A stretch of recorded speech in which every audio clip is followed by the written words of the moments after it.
Hello and welcome back once again. I'm Adam. This is Andrew. How you guys We're here doing? with DormSports, and before we get into the show today, we would like to, quickly acknowledge we're filming this. It's April 15th, 2014, and we're doing the show with heavy hearts. As a year ago, we witnessed a tragedy that is kind of hard to explain. As many of you guys know, and many of the people watching have reached out to us, during that time, and we're so grateful for the friends and family who sent their condolences to us as we kind of lived through that terror. But, so once again, thank all of you for that. And we've got our Boston Stanzas 1 t-shirt back here just to commemorate the show. And, of course, we thank everyone out there who helped us. Thank everyone out there. And you know what? I mean, I'm glad to say it.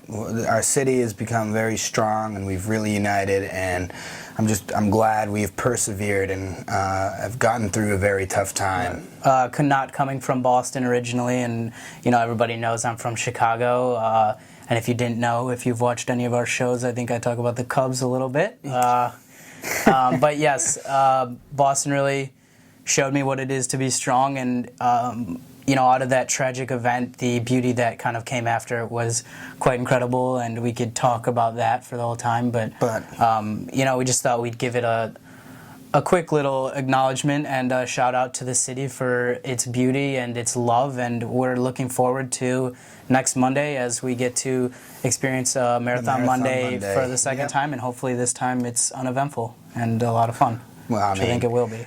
Eventful in all the right ways. Right, correct, yeah. So, anyways, to now get into our show. Right. Today we'll be talking about Augusta National, and as many of you know or don't know, it's the golf club that hosts the Masters every year, one of the 4 majors, and probably considered the hardest and one of the most famous of all 4. And congratulations to Bubba Watson. Exactly, first off, for winning his second one in 3 years. And even more impressive, I think, watching Jordan Spieth play. I know, the youngster. 20 years old. I'm watching him laying in my bed and I'm thinking, what am I doing? Age as me. What am I doing? Same age as me. So, I love the Masters, obviously, as you guys know. And everyone loves the Masters. It's classic. It's as Jim Nantz never ceases to say, he never misses an opportunity. It is a tradition unlike any other. So, but besides that, congrats to Bubba. But today we're going to talk a little bit about the kind of controversy behind Augusta and the controversy behind the gender discrimination. And so for many of you who don't know this, Augusta was predominantly a male's club. Yeah, for the longest time. Since it opened in 33. So until recently, where Condoleezza Rice and Darla Moore have become members now. But before then, there were no other really female members, and it was it was an issue, and so now we're wondering what's the current state of Augusta, and why has this taken so long? I think it's important to note the current state, as you just mentioned, Condoleezza Rice and Darla Moore, 2 people in politics and 2 women in politics, very powerful women, and I think it's important to note that they were admitted members in August. So the timing is kind of important here. If you look at it, they may not have wanted to open this opportunity because obviously the first time that the women were to become members, there was going to be some press and some talk about it. So you do it in August. Yeah, doing it in August. You're nowhere near the Masters. After the Masters. So it's a good idea. Having that before Masters. I mean, it could bring wanted publicity, but it also would bring probably a lot of unwanted publicity. Well, as they say, no publicity is bad publicity, but at the same time, I think what the Masters is all about is not about, bringing controversy, and, then you get a lot of questions, which we'll address later, why did it take so long, and should this have been done sooner? But why do you think it took so long? I can't, I think, I get it. There's a whole tradition behind Augusta, and as Jim Nantz says, the tradition. It's the tradition, but at the same time, I think it took so long, because now, more than ever today, equality is expressed. Right. And you see people want to have equal opportunity, and and for Augusta specifically, I mean, there was the problem. There were no women there, and I mean, I think people were beginning to wonder, it's like, when's this going to change? This is just a reminder of the past, and it's just, I mean, and I'm glad. I mean, I think they're going in the right direction now, obviously, Well, but I mean, but I think it should have been obviously done sooner rather than like last August. But I mean, again, I'm still glad they're changing, and it shows that they have progressive thinking. But it's definitely good to see the change, I think, because, and I think the reason it takes so long, I kind of agree with you, but there's this whole like status to a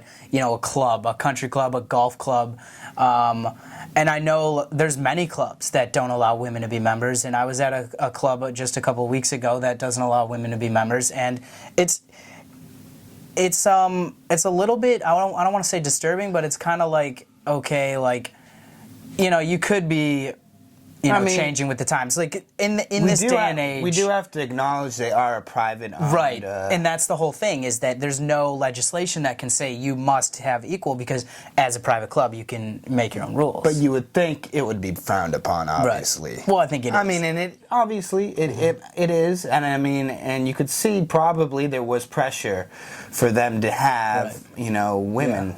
In their membership. And that brings up the thing too, is it definitely is frowned upon, because a few years ago when the CEO of IBM, sorry, her name is slipped my mind right now, but she wanted to become a member at Augusta National, and Augusta usually extends membership to its biggest sponsors for the Masters, and the biggest sponsors of the Masters are AT&T, Mercedes, and IBM, and she wasn't allowed to be a member. So that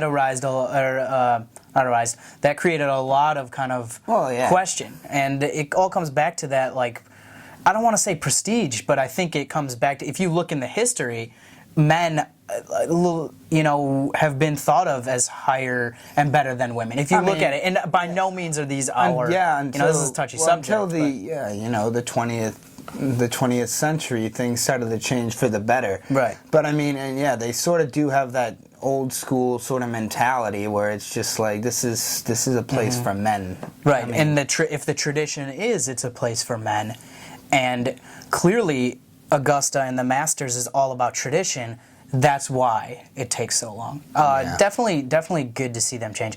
I think another reason, or the big reason, has to do with the private club can make their own rules, but that prestige, do you kind of agree with that, the prestige? No, I agree with the prestige. I think it's it's good to see they're changing, but I definitely think there was a problem there. But we're going to take a little break, but when we come back, we're going to ask, why should this have happened sooner? Like, when should this have happened sooner? Hello and welcome back to DormSports. Before we left you, I was about to ask Adam a question. So, should Augusta have let women, join the club sooner rather than last summer? It's a kind of a difficult debate. Personally, yes.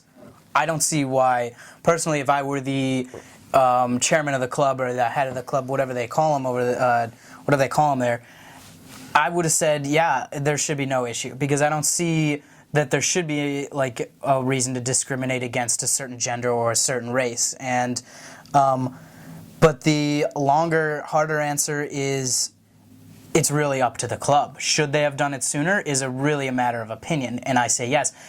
It's a hard debate, because you can't tell people what to do when they're a private club like that, because the members pay for everything. It's a private club. It's exclusive.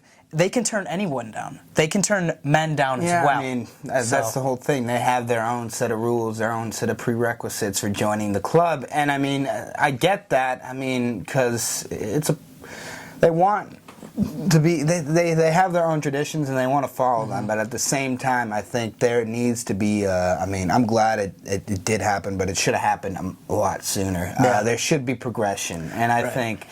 And I'm not saying at the beginning when it opened it should have. Oh, yeah, no. Because I think you have to look at the history of the country, and, beginning of the 20th century is really when women started getting more rights. And you know, and you know that's great, and obviously we support that. We're not the type of people who think men are so much better, and so it's kind of difficult to do the show. Everyone's equal. Yeah, I completely agree. So it's kind of difficult to do the show. But in the '60s, you have the civil rights movement, so there's still this kind of tension of where does the line of equality stand? You know, is everyone equal? Because in the civil rights movement, there's a lot of people down south, and we have to remember this is in Augusta, Georgia. You know, this is South. I know. This is... You know, it took, and I love the South, and, you know, a lot of people know that, and a lot of people think I'm crazy for it. But the South, you know, as much as I love the South, I think they definitely took a while to realize that they were no longer the Confederate United States. That ended in the 1800s. So... But it's natural to see the slower progression towards this, I think. Do you see that, like the history thing? I think... No, I understand the history thing, and I do think... I mean, there's... Do you agree, or do you think there's trouble. I still think there's trouble today in the South between equality, between gender, and even races. I still think there is a present-day issue. Has it gotten better? Absolutely.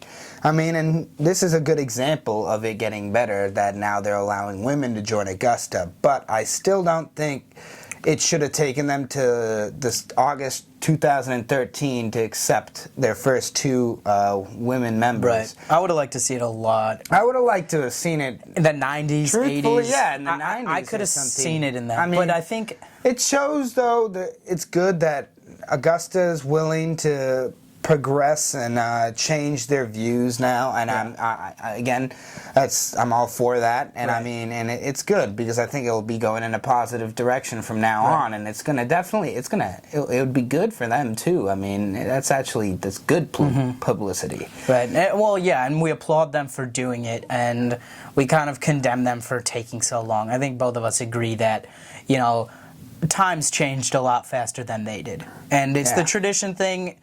And, you know, I kind of see it, and... well, because I think golf itself as a sport is you want the proper etiquette. And I mean, and it always... Golf is such a traditional sport. It was such a traditional sport. It always was linked to, like, men. When golf was first a sport and people first playing it, you didn't see women start playing it till a little later. And I think... Just because of that, it's like these plays, or I think maybe their thinking was this: our golf course is only meant for men. It's very traditional, one of the most beautiful golf courses in the United States, which it is. It is the most beautiful golf course I've ever seen. And I think their thinking was like, yeah, I mean, this is a traditional sport. We want to proper etiquette and everything, so we're gonna... Yeah, I don't know if I agree with the etiquette there. I don't know. That's the thing. I hear what you're saying. Maybe you got the wrong word, but I think it's more of like the tradition. I think has a lot to do. And there's still clubs out there that are male only. Now, well, there's actually, I mean, a little off topic. I know there's a club in Nantucket, for instance. It's a pro-Republican, for instance, denied Bill Clinton access when he was president to play golf there.